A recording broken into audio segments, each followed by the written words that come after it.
So you've been out on the hills, mountains, or on the coastline. You've done a nice long walk. You've taken lots of video recording your adventure. You go home, put all the video on the computer, and the video looks great. But what about the sound? I think there's a lot more that can go wrong with the sound than the video.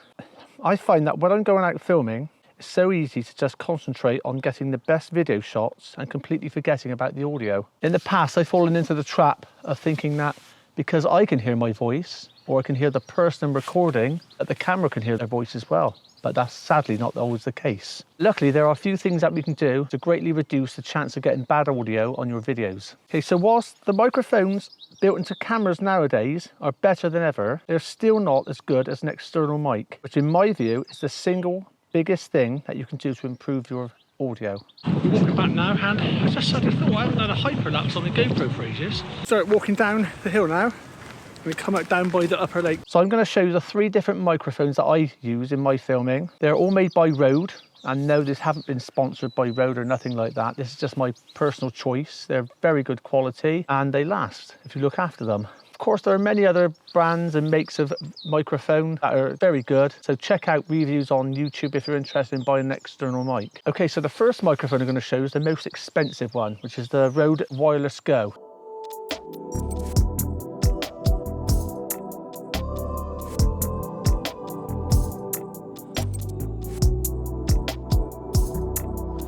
I'm wearing this little receiver here with a microphone incorporated into it, and the receiver is on the camera. Now this microphone is the most expensive one I own. So as the name suggests, this is a wireless mic that simply clips onto your clothing, whilst the receiver part clips onto your camera. The advantages of this are enormous.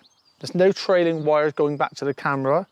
I can walk around up to 70 meters away. I can turn my back on the camera. Because the microphone is always the same distance from my mouth, the sound will always be constant. And this is the microphone I tend to use if I'm going out by myself filming. This microphone is really designed for one person. If there was a second person next to me, it would capture their sound, but nowhere near as loud as mine, because of course my mouth is closer to the microphone. So this is mainly ideal for one person vlogging to the camera. The disadvantages of this, of course, is the price. It is quite expensive compared to other microphones. And I also wouldn't take this mic if I was going up a very steep mountain where there's some scrambling or loose scree, because the chances of falling and slipping are much higher on that sort of walk.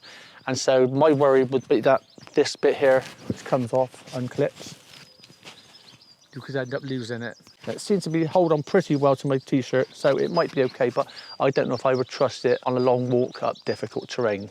Okay, so my next microphone I want to show you is the Rode Video Micro, which is attached to my GoPro just here.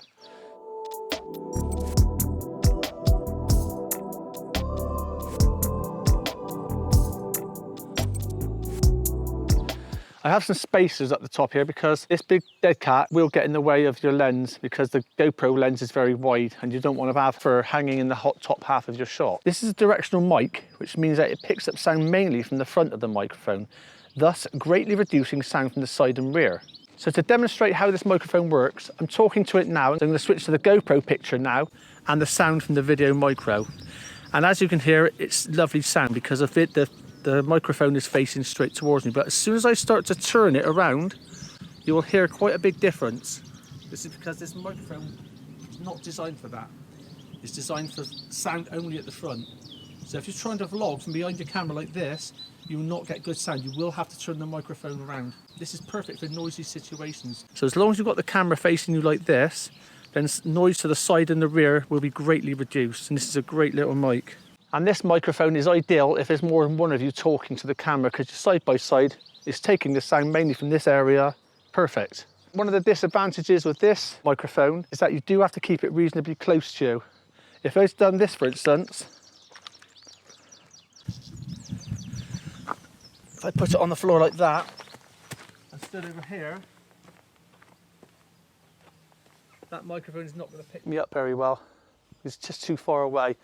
So that's one mistake I've made in the past. I've stuck the camera down much too far away, sat down to have something to eat, talking to the camera or whatever, and the sound is not so good. So you can hear now as I go back to the camera that the audio sound quality will be much improved. So as long as you've got it reasonably close to you, the sound quality is very good. So the advantages of this one is its convenience, really. You just plug it into the GoPro, press record on the GoPro and go. That's it. There's no batteries. Some microphones you do have to put batteries in and remember to turn it on and off, like this, the wireless one. This one you don't have to, so it's very convenient. The disadvantage is I find that people tend to stare when you're using this one. People look and think you're some sort of professional cameraman. It does attract more attention. And the cradle at the back, which holds the microphone, is quite fragile. I have slipped once or twice and I've broken it. I've done a quick repair job and it does hold it back together, so it's okay. Okay, so the third option I want to talk about is this, a small lavalier mic, tie-clip mic. You just plug it simply into your phone and you use the sound recording app on your phone to record the sound. You can buy a separate dedicated recorder. They're quite expensive. I find the phone works great. And most smartphones will have a built-in voice recording app. If not, you can always download one from the Play Store, App Store, whatever you use. This is similar to the wireless mic, and is that once you start it recording, you put your phone in your pocket, you put your tie clip onto yourself, you can walk around and capture sound. And the microphone's the same distance from your mouth at all times, so there's no variable in the sound quality. One thing I would do though is that when I start recording the sound on my phone, start recording on your camera, and then before you actually start talking to the camera, do an audible clap like that. The reason I do that is that when you come to edit, you can then synchronize the sound from your phone with the pictures from your camera much more easier, because you have that clap and that audible noise from the clap. You can synchronize much easier. Okay, what are the disadvantages to this setup? It's a bit fiddly, to be honest, because you've got to keep taking your phone in and out of your pocket every time you want to record some sound. So if you're in, on like a steep mountain, it's not always ideal, to be honest, this sort of thing, but it does give very good results. And it's much cheaper than a wireless mic option. So one important thing to notice with all the mics I've used is that they've all got these dead cats or little fluffy things over the microphones. Now this will greatly reduce the sound of the wind. Without these, you will get very poor audio, because even the slightest breeze will just give you very bad rustling noises. So these are definitely a must. Now the Video Micro Go, the dead cat is supplied with it. With the tie clip one here, I had to buy this one separately. I think it was about 75p. And the wireless option, you get one supplied as well. Okay, so now I've showed you the three mics I use. Let's sort out the three main things which I feel can ruin the sound on your audio recordings. The first one, traffic noise and other machine noise. Things like plane going overhead, for instance, as well, or farm machinery, that sort of thing. I'm completely lost at the moment, trying to find my way around this village.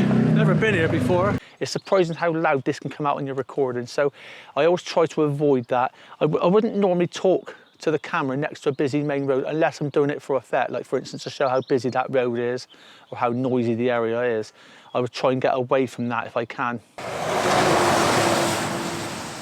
And also if a plane's going overhead, you might have to wait 5–10 minutes for it to go over, because I have had a few plane noises on videos recently, and it's surprising how loud it does come out, even if you're using good microphones. North Stoke. It's loud, isn't it? The second thing that can give you bad audio is the sound of waves on a beach and the rushing sound of waterfalls. So water, basically. Very scary going through. Didn't like it at all. Last time there's virtually nothing going over the edge, but since in the last few weeks we've had so much rain. What I would do in this situation is not get too near waves if you're talking to the camera. It's not always possible, of course. Things like waterfalls, I would try and stand not right next to it if I was going to talk, but stand further away, but still make sure the waterfall is in the shot in the background, for instance, something like that. So there are things you can do to try and reduce that sound, but once again, those sounds will normally come out very loud, louder than you think, so be careful. And the third thing that I think will definitely ruin your wind noise if you're going hiking on mountains and hilltops is wind. I might put my gloves on, I think.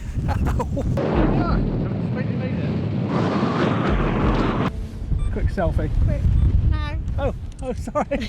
Do it again. I forgot there was a 5-second thing. Right, ready? Yes, we've all had that problem. Not that sort of wind. There's been many a time when I've gone out and you think it's okay, it'd be okay, but it's not. So there are the things I try to do now. If I am going to talk on top of a mountain where it's normally very windy, with this sort of microphone, the wireless one or the lavalier mic, I would try to turn my back to the wind so it's coming from behind to try and protect that as much as I can. With this microphone, I would probably hold it like this with the wind coming this way, so hopefully that will help. But if you're in a situation where you're finding it difficult to stand up, then I think you're not going to get very good audio no matter what mic you use. It's going to be very difficult. So in my mind, if it's that windy on top of a hill or a summit, I would just go just below the top of that hill to where it's a bit more sheltered, and then do your talking piece to the camera. So overall, out of the 3 mics I used, I think this has to be my favourite, considering the price and convenience. It's literally just plug it in, press go on the GoPro, and I'm recording straight away. And I know the sound quality is all going to be good. So while the other options are good for different situations, overall this is my favourite one. So I hope you found this video informative and it helps you get better sound on your travel videos, and you won't be so disappointed as I have been many a time in the past. See you next time.